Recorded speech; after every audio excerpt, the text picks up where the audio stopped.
تخيلوا لما أم تنهي حياة ولادها، المجرم ساعات فعلا بيكون ضحية، بس للأسف محدش سمعها. دي مش بس جريمة وبس، دي صرخة مكتومة محدش للأسف سمعها. أكيد انتوا عارفين قصة الجريمة اللي حصلت في الشروق. ممكن تكون بالنسبة لك مجرد خبر، ولكن الحقيقة إنها مراية بشعة بنشوف بيها إحنا وصلنا لفين. تخيلوا معايا إن أم بإيديها خلصت على 3 أطفال، وأنا عارف إنك هتقول دي لحظة شيطان، بس صدقني والله دي مش لحظة شيطان. وعايز أقول لك إن إحنا ظالمين الشيطان جدا معانا، وكأنه شماعة بنعلق عليها كل سلبيات. باختصار، اللي حصل ده محدش لاحظه، حصل في لحظة انهيار عقلي ونفسي. بعد اللي حصل ده فكر حتى يسأل، طب يا ترى هي نفسيتها كانت عاملة ازاي؟ يا ترى لما عملت كده كان ايه اللي جواها؟ وصدقني السؤال الصح مش انك تقول هي ازاي عملت كده، ولكن السؤال الصح يا ترى كانت بتصرخ بايه قبل ما تعمل كده؟ وهل كان في حد سمعها؟ وانا هنا مش بحاول صدقني والله ان انا اوجد مبرر للجريمة البشعة زي دي، ولكن لازم نعرف الاسباب لو احنا فعلا عايزين اللي حصل ده ما نشوفوش تاني ابدا. اول حاجة خلينا اسأل كده،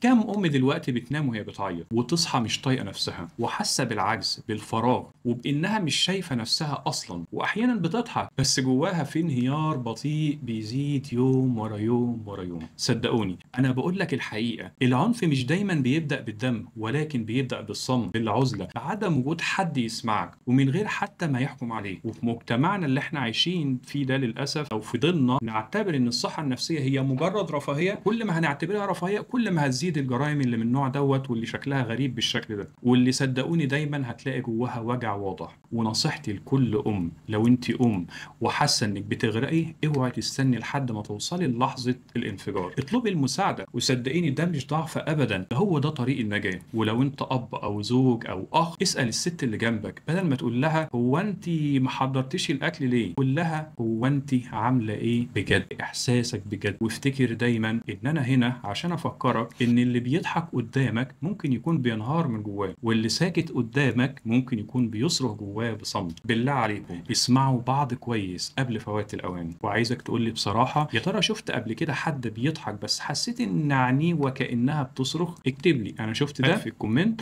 وخلينا نكون صوت للناس اللي فعلا صوتها مش مسموع. ولو حاسس انك محتاج تتكلم او في حاجة تقيلة جواك، فلازم تعرف ان في جلسات دعم نفسي ولايف كوتش بتسمعك وبتساعدك انك تخرج كل الطاقات السلبية اللي موجودة جواك.